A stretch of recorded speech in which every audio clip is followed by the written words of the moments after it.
Good afternoon. I'm Tamiko Brown-Nagin, Dean of the Radcliffe Institute for Advanced Study at Harvard University. I'm pleased to welcome all of you to this virtual Radcliffe discussion on American policing and protest. This afternoon's program is presented as part of the Presidential Initiative on Harvard and the Legacy of Slavery, which is anchored here at the Radcliffe Institute. Our topic is both historical and entirely of the present. That will be true of much of our work under the auspices of Harvard and the Legacy of Slavery. Our effort to lay bare the substantial connections between this university and slavery is directly linked to the demands of our current moment. We can't dismantle what we don't understand, and we can't hope to understand the contemporary injustice we face unless we reckon honestly with our past. Today's discussion is one part of our effort to do precisely that, but it is a beginning, not an end. The United States continues to struggle to confront racism and the chronic inaction that has allowed it to fester. Among many ongoing efforts to combat systemic racism, the challenge seems most urgent in our system of law enforcement, with protesters across the country demanding justice for the brutal killing of George Floyd and so many other incidents of police violence. Today, we'll examine the historical roots of that system, consider the ethical questions at hand, and work to envision a more just way forward. In doing so, we'll be guided by three distinguished experts. Monica Bell is Associate Professor of Law at Yale Law School and Associate Professor of Sociology at Yale University. And I can't help noting that I'm especially happy to have Monica with us because we share not one, but two alma maters, Furman University and Yale Law School. Lawrence Ralph was the 2015-2016 Joy Foundation Fellow at the Radcliffe Institute and is now Professor of Anthropology and Director of the Center on Transnational Policing at Princeton University. And Brendan Terry is Assistant Professor of African and African American Studies and of Social Studies here at Harvard University. He also is a valued member of the Radcliffe family and was a key contributor to our conference on the life and legacy of Angela Davis last fall. Thank you, Monica, Lawrence, and Brandon for joining us this afternoon. Before we begin, I also want to briefly acknowledge the members of the Radcliffe Institute Leadership Society and all our annual donors who are watching this afternoon. Your generosity keeps Radcliffe programming free and open to the public, and we thank you. And now it's my pleasure to give the virtual floor to Lawrence Ralph. Thank you for that introduction, Dean Brown-Nagin. Before we begin, I want to give a quick overview of the format for today. First, we'll have brief remarks by each of our speakers, followed by a conversation among the group. After that, we'll respond to questions from the audience. We encourage those watching to use the Q&A feature on Zoom to submit your questions at any time throughout the program. We anticipate that we'll receive a large number of questions, so that we ask that you try to keep them relatively short so that we can address as many as possible in the time that we have available. And now I'll turn it over to Brandon Terry. Thanks, Lawrence. And thank you all for joining us today. I wanted to begin with the claim that the movement for Black Lives has revealed for a growing number of Americans that policing at present is trapped in a presently intractable dilemma caused by the gap between a just society and the one we inhabit. We live in what is at best an aspirationally democratic society. It's one supposedly composed of civic equals deserving of mutual respect and social reciprocity, but the basic structure of our society at present profanes those ideals. Our lives are shaped by fantastic wealth inequalities and low social mobility. These conditions are aided and abetted by the collapse of public goods, the siphoning of wealth into warfare, and entrenched practices of residential segregation and opportunity hoarding. These things are all disguised by the rhetoric of community and meritocracy, but our worst off neighborhoods are really experiencing a kind of spectacular and mutually reinforcing tangle of structural and community violence. If you look at redlining, lead poisoning, incarceration, and unemployment, all of these things map rather neatly onto violent crime. And amidst this crisis of illegitimacy, we have set police off on the self-undermining task of using state-sanctioned violence, arrest, and confinement to enforce property law and criminal law against the most marginal and disadvantaged members of society. What the police do is try to compel deference and compliance in the absence of legitimacy. But this is a task that only brings forth more brutality, resentment, and rebellion. So I think the best statement of the movement for Black Lives Matter's ideals right now are that the fundamental structure of society itself needs to be rethought, and that policing is just a prism to do this work. But I want to say for a discussion today that this thinking runs into kind of three immediate problems. In the short term fiscal sense, using policing to confine and segregate social problems, even ones like the rebellions you see today that are created by police, is right now cheaper and thus more attractive to defenders of the status quo than the kinds of investments and redistribution necessary to really uproot the deeper structural problems of our society. Secondly, present-day policing is practiced in a society saturated with distrust, an adversarial approach to conflict fueled by litigation, and the most firearms of any society in the world. Against this background, many communities lack the collective efficacy to reliably reconcile interpersonal disputes peacefully. Given this problem, the role of police has then spilled over into the management of mutual fear and anticipated conflict. So like public event security, mental health episodes, things like that. And any rethinking of public safety will require new ways of dealing with these problems and improving on the police bureaucracy that devotes more resources to property crime and conflict resolution than it does to murder and rape clearances. And lastly, because the history of anti-Black racism in the United States is so tightly tied to fears of the group as a key source of retributive violence, deviance, and criminality, race is regularly used as a proxy by police and citizens to justify surveillance, harassment, and other symbolic forms of violence against Blacks. One of the most tragic features of Black citizenship in the United States is that many citizens take it upon themselves to police Black movement and presence in spaces they subconsciously identify as white, or where they think Black presence demands strict scrutiny. This not only drags the police unnecessarily into conflicts about race and space, but it can become an implicit part of police self-conception and identity. Protecting spaces from the infringement of stigmatized groups becomes part of the implicit mission of policing and a unique site of its masculine self-image. And I think this view attracts some degree of hardcore racists to the profession, and any rethinking of public safety has to confront this toxic ideology and its tradition. So I want to end by insisting that these collectively represent really difficult problems for the contemporary movement that I hope we can talk about.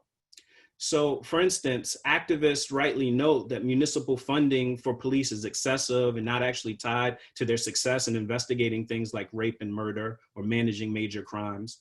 But radically defunding the police would fall far short of getting the economic resources necessary for disadvantaged communities to repair themselves and build new institutions. It may even allow cash-strapped cities to inhabit the moral high ground as they simply just extend austerity measures without enhancing demands for social protection.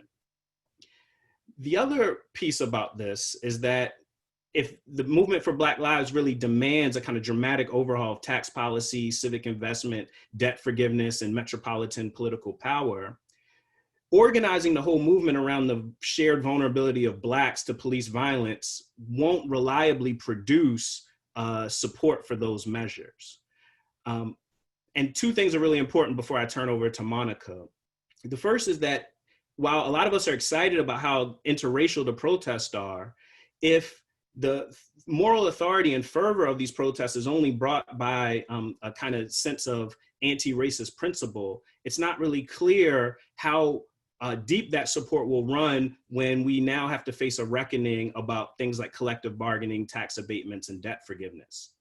And the second thing is that even when we talk in the rhetoric of Black vulnerability to police violence, that can paper over some of the class differences between Blacks. And I think some of the easy shift between what's going on with policing in inner city ghettos and what's going on college campuses or in Hollywood needs to be understood as a class conflict within Black America about how to use this moment to press for certain demands. So I'll leave it at that and hope we can talk more. I want to turn it over to my dear sister, Monica Bell. Hello. So I guess so I'm actually going to pick up a little bit from where Brandon was leaving off. I'm going to shift my comments around a bit. So one of the things that's really fascinating to me about the context of the movement is, and I should say the movement is really complex, but with one big part of the movement that has been getting a lot more attention in more recent times has been the conversation around abolition. So I want to jump there immediately in conversation a bit with what Brandon was saying about the complexity of figuring out how to reach the end goal and identifying specifically what the end goal is. So, this very much relates to a lot of the research I'm going to talk about in a couple of minutes, but the essential idea, or at least one of them, is that if you actually do enough to radically transform society such that it's possible to live in a world without police, prisons, the prison industrial complex, the idea is that you will have, by necessity, have had to fix a lot of parts of society along the way. And I think what Brandon is picking up on there is a concern I also have, I think I share a bit, which is that lack of specificity is concerning in terms of the specific context of what will be transformed, because the other institutions that connect to policing in deep ways have been so unjust. So I want to say that as a way to start out and talk a little bit about my research on these topics. So just by way of background, I'm a sociologist and a lawyer. I do qualitative research. And one of the basic conceits of my research is that I study policing, but not for the purposes of studying policing. I'm actually very uninterested in policing as some sort of form of crime control or anything like that. What I'm interested in is what will it take, or what is needed in order to achieve something that looks like racial justice. And so policing is kind of the front face of the state in many of the communities in which I've done research. So I want to make 3 points along those lines. So the first is that policing is networked. So one of the things that's been exciting to me about the conversation in the movement most recently is that we've started to really disentangle and to have conversations within bodies that aren't just movement spaces and academics, that disentangle policing from public safety, that say, okay, we're trying to achieve public safety. Is it possible that policing sometimes stands in the way of that? That's really important from a sociological standpoint, because a lot of what I've discovered in my research, and I think discover is too strong a term, I think just confirm some of the things you already know. A lot of what I've studied is the fact that police do many things in communities that have very little to do with crime control. In my most recent work, I talk about the maintenance of residential segregation. In many ways, this plays directly into advancing ideas of the suspicion of Black people and brown people in certain cases and certain incidents within communities around the country. So that's the first point. I'm running short on time. The second point, and I guess just say a little bit more on the networked point. So it's not just segregation, it's also local public housing authorities. It's also child welfare systems, which is something I'm deeply concerned about, which is something that I've studied, that relationship. The second point I want to make is that police violence is not just physical. So one of the things that's really difficult as someone who really is concerned about the way policing is networked deeply within communities as part of the systems of marginality, is that the impetus for this movement, the thing that especially people who have not been thinking about these issues before, the impetus is this physical violence. It's the fact that someone was physically brutalized. And that is very important. But that is not, when I do my research, that is not actually what people talk about the most in terms of their direct experiences of marginalization through policing and through other systems. So is telling people where to be on a routine basis, is sending messages of just kind of deeper exclusion, which I'll talk about more in a bit. Related to that, so I want to talk about the physical and the next point, the routine, the fact that police violence is routine a bit more, and just say also, so one of the things that's complicated, and this relates a bit to where Brandon was ending his comments, so I'm going to make sure to get this in my last 20 seconds. So one way in which police are violent is symbolic violence. And if we go back to the original definition of how Badiou conceived symbolic violence, it was also to have people who are marginalized by a system also buy into it in certain ways, right? So when I do research in communities where people say, I don't trust the police, I've experienced violence, et cetera, especially Black communities, which is where I do most of my research, there's also this idea that the police are the solution to the problem. And one of the things that is really exciting about this time is that we're beginning to have conversations in which the ideological hold is shifting. Now, the question is, what do we do with that? What types of reforms does that lead to? And one of the things that's really important is for us to take very seriously people's concerns about violent crime in their communities. So, I mean, we can have a lot more conversations about that. There are people who are abolitionists who are, of course, thinking about alternative systems of safety, but we're not quite there yet, in my opinion. And I think having that conversation about what's next and not kind of poo-pooing concerns about violent crime will be key. All right, I'll stop there. Thank you. And pass it on to Lawrence. Great, thank you for that, Monica. And I just want to pick up both on the ideological framework and on the question of security versus safety. And I think this is crucial because the very idea of safety in the United States is rooted from the inception of the US in the frontier logic that justified the settlement of this country in the 18th century. And for those white settlers, safety was premised on viewing Native Americans as threats and so transforming them into savages. And we can see that this frontier logic is still prevalent today, and it's foundational, in fact, to modern day policing. And we can see it at work when one court after another acquits a cop who gunned down African Americans under the pretext that the cops felt threatened. In such cases, the violence enacted against Black people works to transform the police officer who actually committed the violence into the victim of those Black people. And this is how the tangled and twisted logic affair becomes rooted in the security apparatus of the United States. But as many people are now pointing out, those roots would likely erode if it were not for the financial, political, and psychological investment in fear.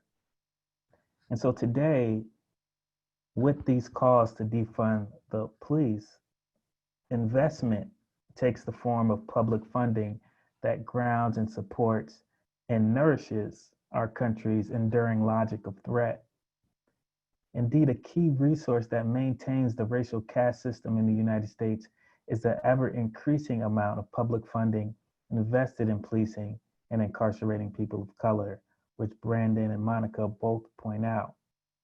Public funding is the lifeblood of the police system as we know it, and yet it remains debatable as to whether or not that funding has made our society safer, especially for a person of color at the receiving end of the police officer's command or the police officer's violence. I just want to point out some statistics, particularly in relation to Chicago, where I do the bulk of my research. Of the 10 most populous cities in the United States, Chicago had the highest number of fatal shootings involving the police from 2010 to 2014. And given that these shootings are often found to be unwarranted, you may be aware that it is common for civilians to sue the city and the police department. And the constituents of Chicago absorb the cost of those misconduct payouts. But many people don't realize just how massive those costs have been. police misconduct payouts related to incidents of excessive force have increased substantially since 2004. From 2004 to 2016, Chicago has paid out $662 million in police misconduct settlements. Furthermore, there's no reason to believe that these figures will decrease. In fact, they are a line item within the city's budget currently. So hundreds of Chicago Police Department misconduct lawsuits were filed between 2011 and 2016, and they have cost Chicago taxpayers roughly $280 million. Keep in mind that misconduct payouts are only a fraction of what the city spends on policing. Chicago allocates $1.46 billion annually to policing, or 40% of its budget, and that's the second highest share of a city budget that goes to policing in the nation. So when we talk about policing in the police state in the United States, we have to reckon with the fact that our country currently spends more than $100 billion a year on policing and more than $80 billion a year on incarceration. And so with this trend, we see that we've long seen that adopting a tough on crime stance has been key to the longevity of elected officials in this country. But the question now that has arisen in this moment is, if we want to address this question of safety versus security, if we want to address the question of whether police violence and the police's use of force is making cities like Chicago more safe, we have to resist the urge to follow the status quo. And so defunding the police has become a rallying cry over the past months, but it's important to remember, I think, that this has been in the works in activist circles for more than two decades, especially in cities like Chicago. And when we think about defunding, I think, as both Monica and Brandon mentioned, it's not a call for, it's not merely a call for extracting resources. It's also a call for reprioritizing resources and thinking anew about what priorities and what society values. And the question is, and I think all of us want to explore this question in the time that we have left, is how do we get there? How do we get to a point where we can reprioritize our values as a nation? And with that, I want to go back to Monica, because she has a really informative and groundbreaking concept of legal estrangement, which talks about the fact that trust and legitimacy is so broken down in the communities of color where police violence wreaks havoc that it's hard to even engage these discussions of civic engagement. And so I wanted to ask Monica to elaborate on how legal estrangement becomes a barrier to reform. Yeah, sure. So, so the basic impulse out of my work on legal estrangement really flows from this idea that of kind of how we've been, and the we, I'm going to define it broadly, but how somebody has been trying to do police reform for several decades, which is this idea that if we have individual police officers behave better, like behave in a way that respects people's individual dignity more, then there will be this development of trust in the authority. But of course, like, this idea fails as a reform structure on a couple of different levels. One is it assumes that the goal of reform should be to build trust between police and Black communities in particular. And that's a strange sort of goal given the deep history of kind of policing really being used as a tool of racial control and of racial subordination. And given that role, it seems kind of bizarre to say, okay, well, the goal should be trust with this authority without a deep interrogation of why that trust is not there.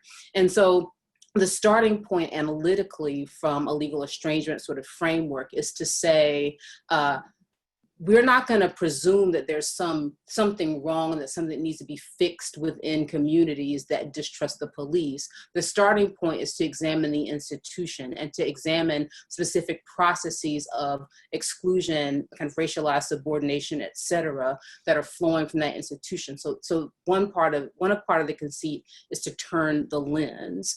The other piece of that is to move beyond an individualistic framework. I mean, and we've seen this, like the whole rhetoric around, it's not bad apples, it's a whole bad system. Well, it's also not individual interactions, it's every link of chains in the system. It's the culture of policing, it's the vicarious experience people have with police, especially Black people, the stories we share, the development of what you might think of as collective memory from a sociological framework. So it's that piece of things. And so that's where the history lens comes in. And it's also structural. And this is what I was pointing to with respect to segregation. It's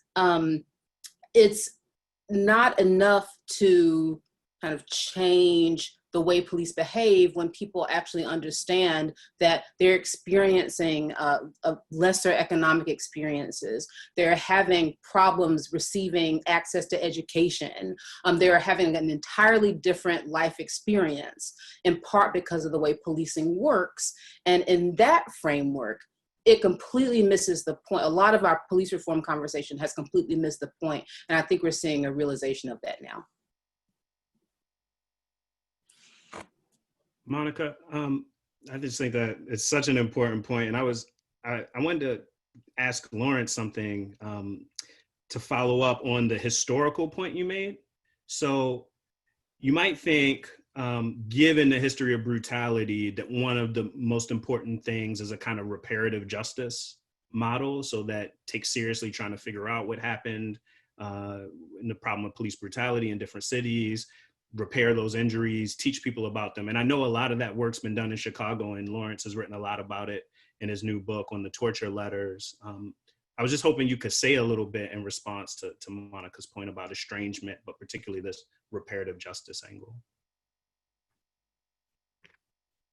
Yes, thank you for that. Yeah, so in the context of Chicago, I study the history of police torture and related to more than 100 Black men who were tortured in police custody in the 70s, 80s, and 90s. And since that time, there's been a lot of activism around justice for the survivors. And part of the conversation of police violence in Chicago, at least in my experience, always revolves around those cases, and in particular because they're so egregious.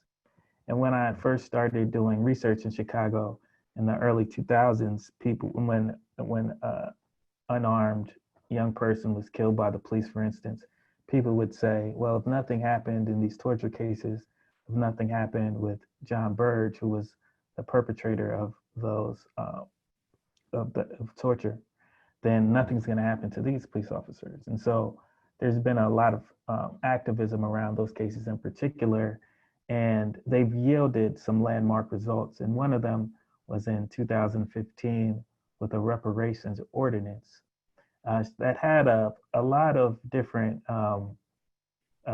statutes towards the ordinance, but some key ones were that the history of police torture was to be taught in Chicago public schools. There would be a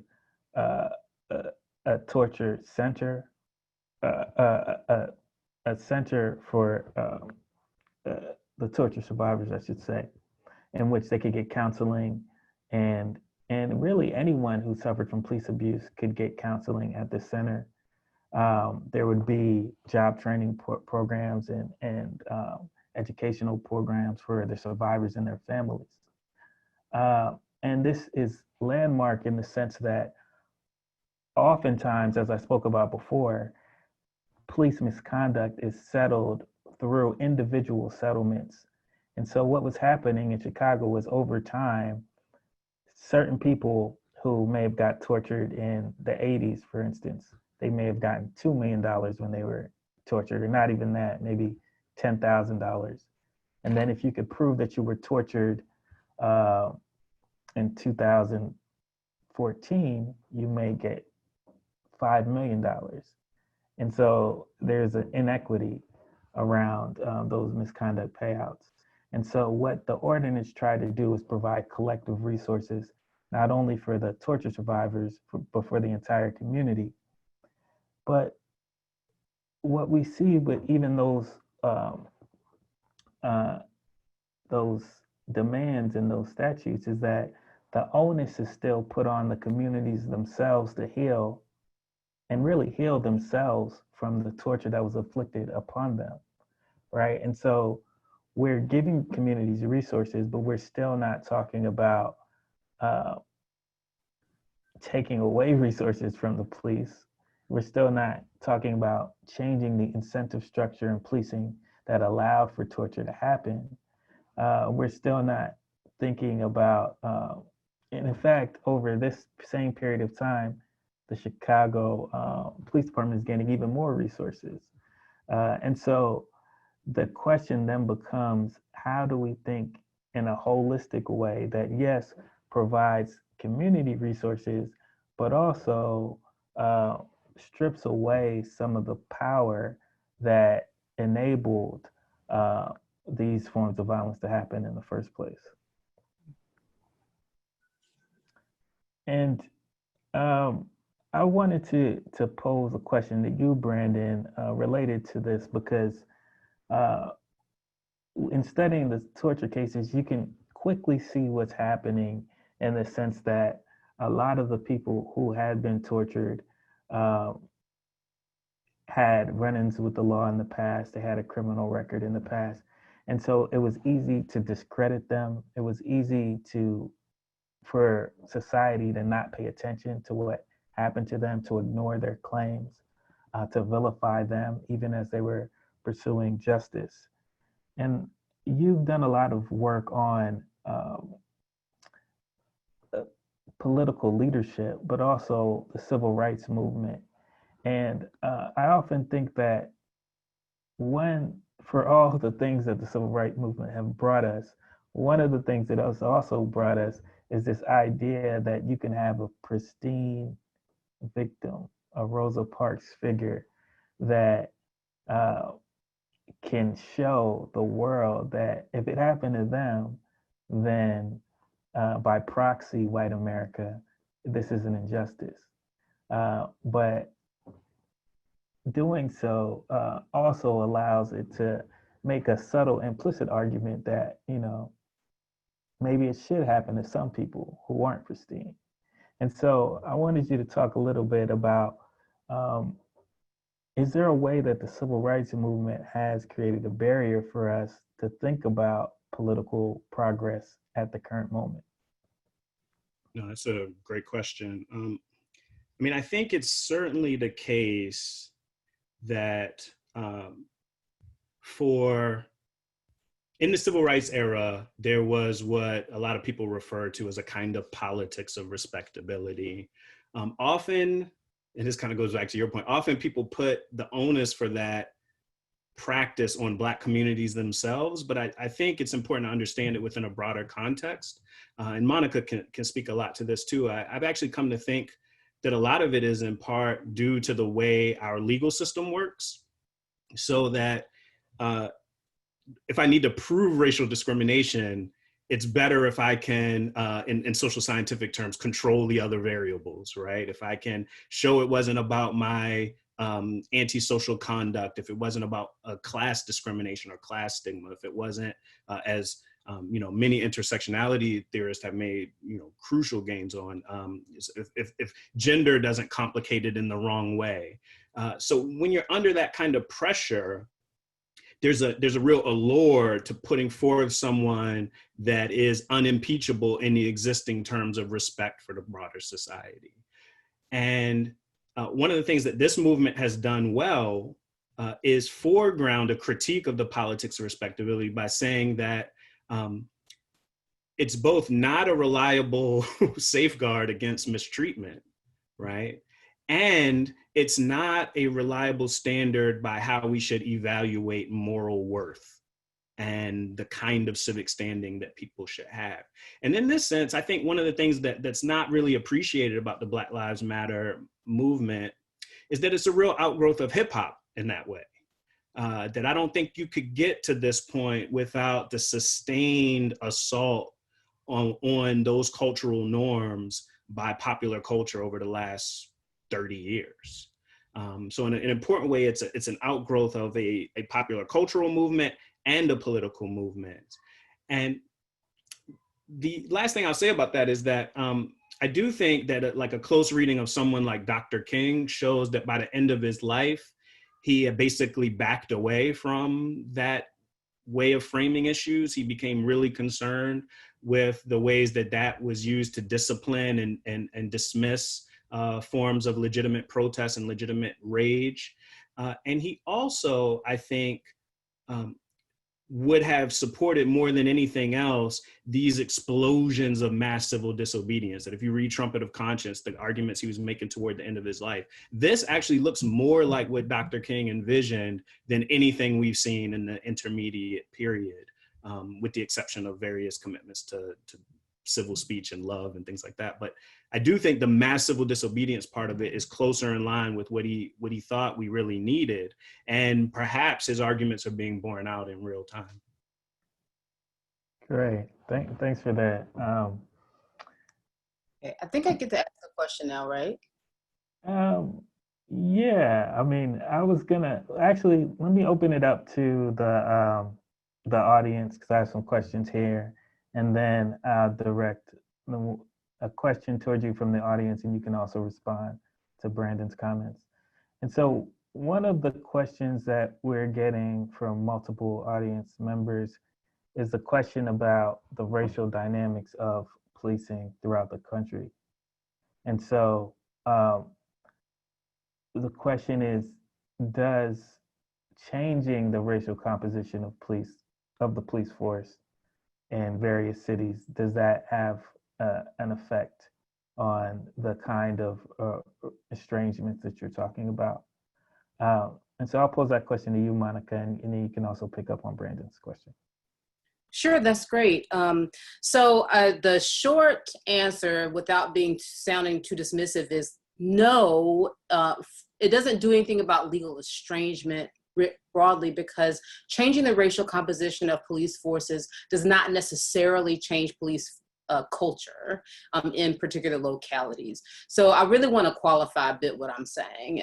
There is a lot of research that tries to examine how Black police and white police usually the research uses kind of this binary racial lens that basically is mixed evidence. So you see some distinctions between the way Black police and white police behave, but it's not really clear that it's the type of distinction that would be deeply meaningful. I think this has a lot to do with the fact that blue culture is very strong. So police culture is very strong.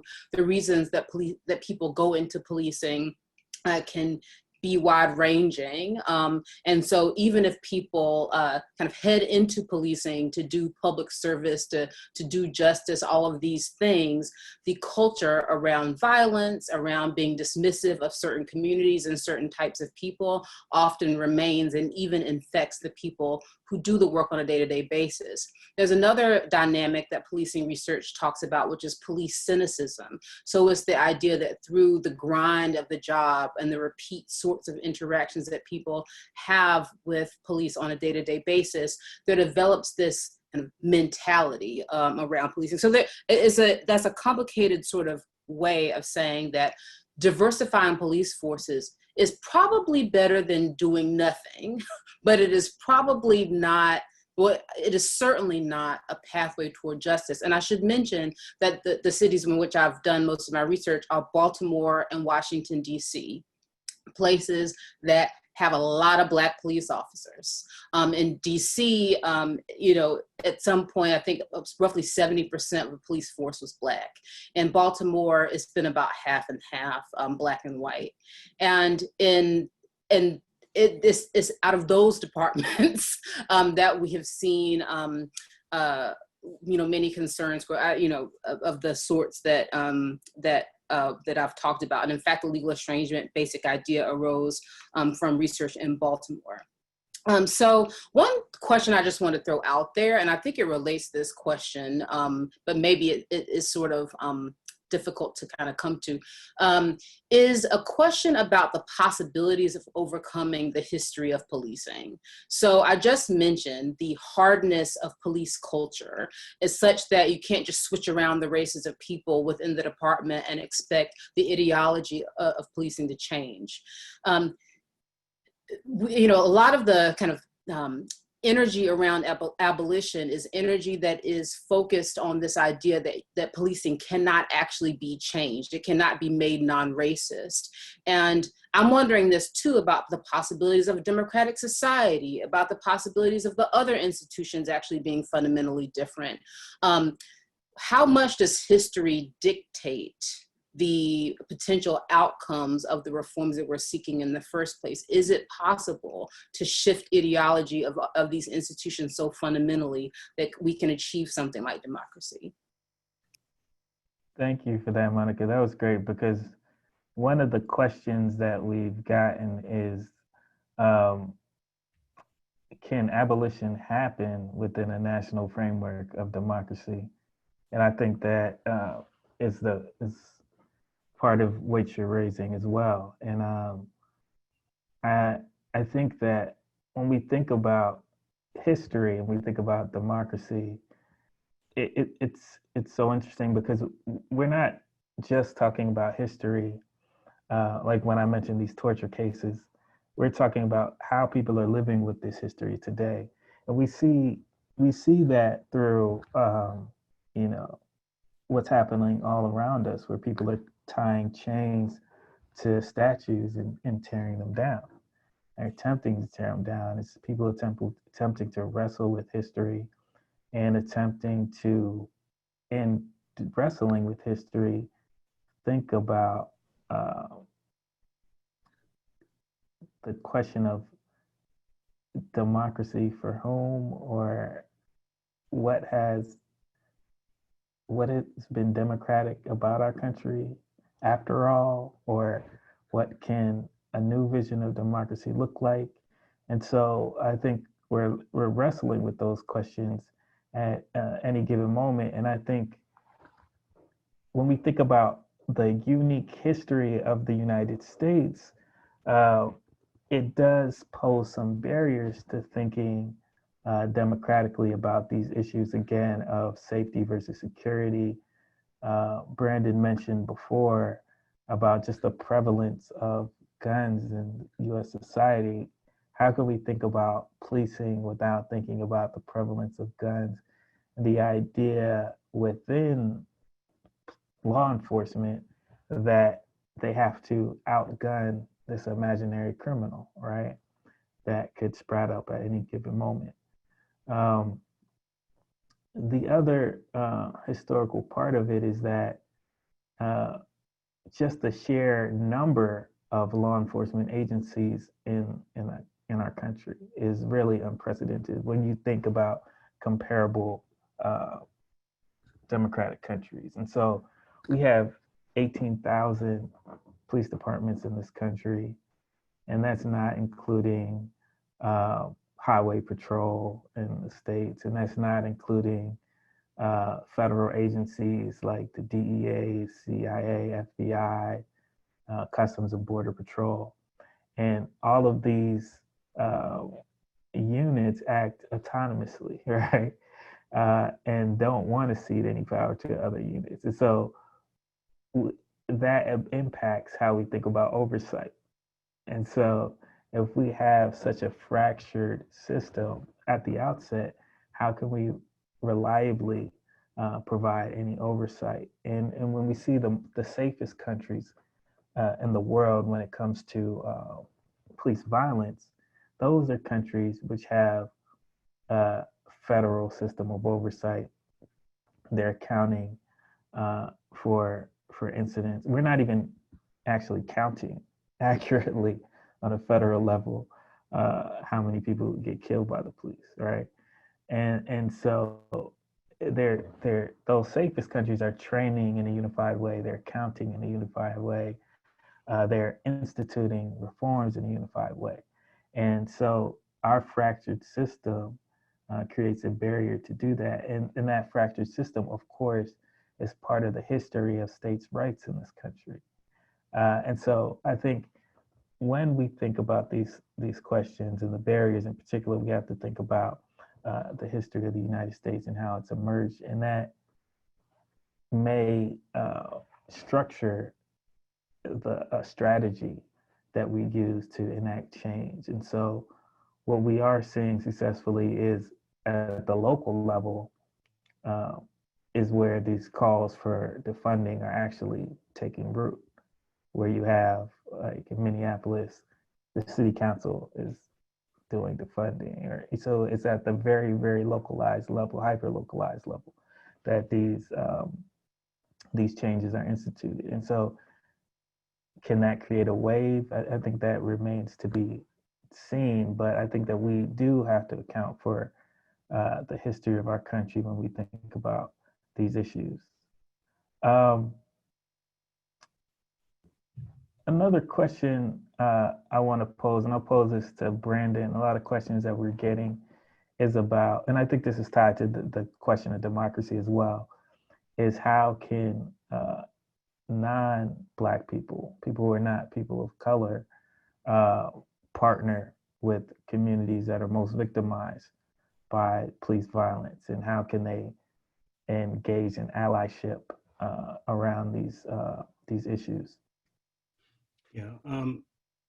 So I think, yeah, right. This touches on a lot of questions. And in fact, it's partly a response to Monica's question, because I think, you know, one of the big strands of Black political thought at the moment, or quote unquote, anti-racist political thought at the moment that has some influence in some segments of the movement for Black lives is what's called Afro-pessimism.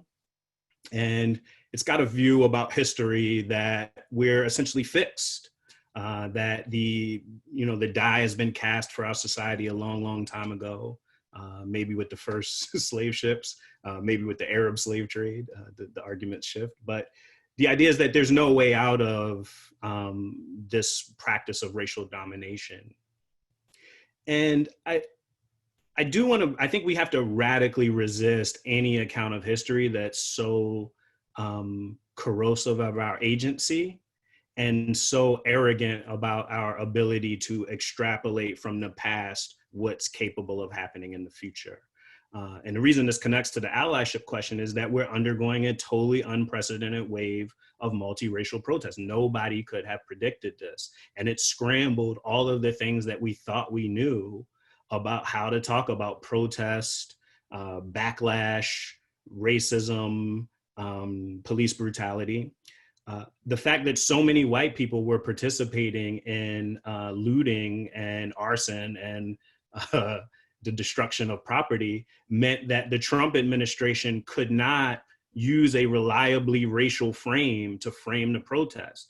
Their early efforts were mostly about Antifa, right? Which then created an avenue for BLM to basically occupy the king position, which is that our protests are peaceful, our protests are legitimate. There are other things that are going around that we're not going to condemn because they're coming from a place of legitimate discontent.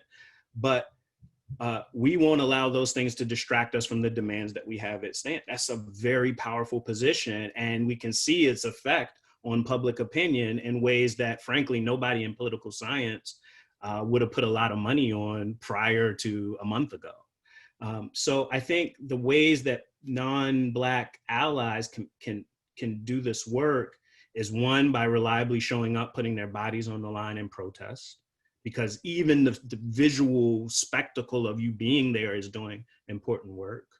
I think it's about supporting the movements financially, supporting them politically, nationally, so making demands on your national leaders to support the bills that are going forward, to consider reparations, to push forward national police reform. I'm a little more confident, I guess, about national police reform than you guys are, in part because of Elizabeth Hinton's work, that I think you can send a lot of signals and funding nationally to reorganize the pathways of how policing is done.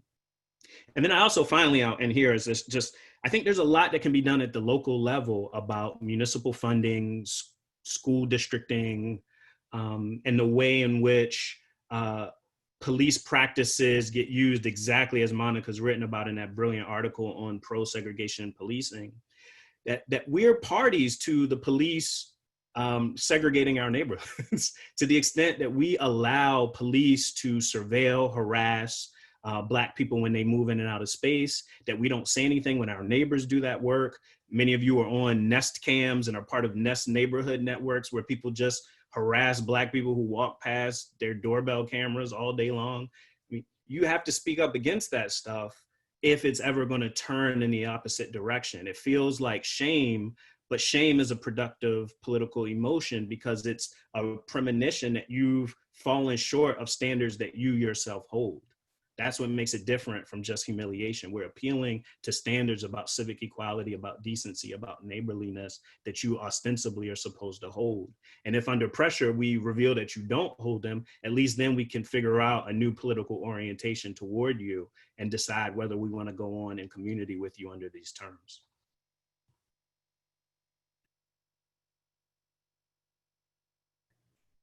Yeah, thank you for that. And I mean, as you were talking, I think that, again, the what you said earlier about the kind of resonance with just the culture of like hip hop or, you know, Black cultural production, I think that plays a huge role into like the connectedness and the diversity of activism at this moment that can't be underestimated. And also, I think that just the old political tricks aren't working, like calling someone a communist. Like for the younger generation, you know what I mean? Like that doesn't have as much purchase, and we have to remember this is a generation that is can't afford college. You know, there's no guarantees for jobs. So, you know, this is not a generation that is, you know, living in prosperity such that they don't see the connections to people of color every day. And so for the final question, I want to pose to Monica. We've been getting some questions about COVID and the pandemic in relation to policing. And I think that, you know, I'll just say quickly that I think that the failure or the willful neglect of the government in a moment of COVID, in the moment of the pandemic, also allows people to see that, yes, you can be victimized and it cannot be your fault, just like Black people have always known that they could be victimized by the state in the form of a police officer and it cannot be their fault. And so I want to invite Monica to talk about any connections that she sees between the pandemics of our time. Yeah. So, so one, I think that's a great question, and there are many different ways in which there are potential intersections. So I'm just going to focus on one right now, in part coming from an example. So I think, I've been doing some research recently related to Seattle's law enforcement assisted diversion program. So they have this program in which basically police are gatekeepers to this set of resources for people who kind of live unhoused or who have issues with addiction.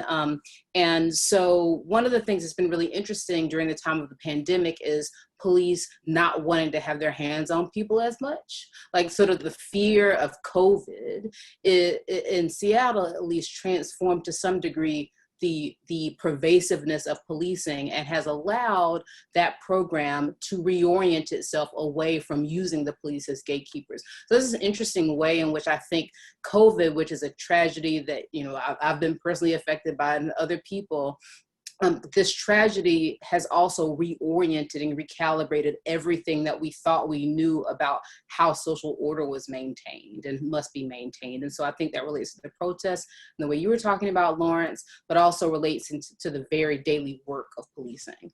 But there's a whole lot more that one could say about that. I'm cognizant that there are 3 minutes left of this seminar. Let me just add one piece about, I mean, I do think that COVID demonstrated for United States writ large that King's line about us being in a single garment of destiny is really true, right? That it's the kind of problem that you can't easily segregate or confine or beat into submission. It requires enormous social cooperation. And I think so many working class people on the front lines of it have been conscripted into providing service for the elite at huge cost to themselves, that resentment has met a new kind of recognition and spiraled into, I think, this wave of protest that, again, is unprecedented. So I'm hoping that we can find the right kind of art, literature, music, philosophy, writing that can keep that idea in the front of our minds, even as we overcome the disease, because it's the foundation of a new social order, one that would really be worth our ascent. Thank you. And I think that's a beautiful way to leave it. And on this idea of shared destiny and connectedness for not just the pandemic that is COVID, but for all of our pandemics, all of our social problems.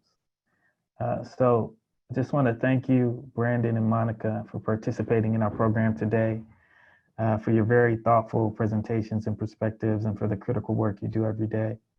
I also want to thank the audience for these terrific questions. I hope you'll be able to join us for other Radcliffe virtual programs. You can find out more about future programs and watch videos of past programs at radcliffe.harvard.edu. Thank you again for joining us today.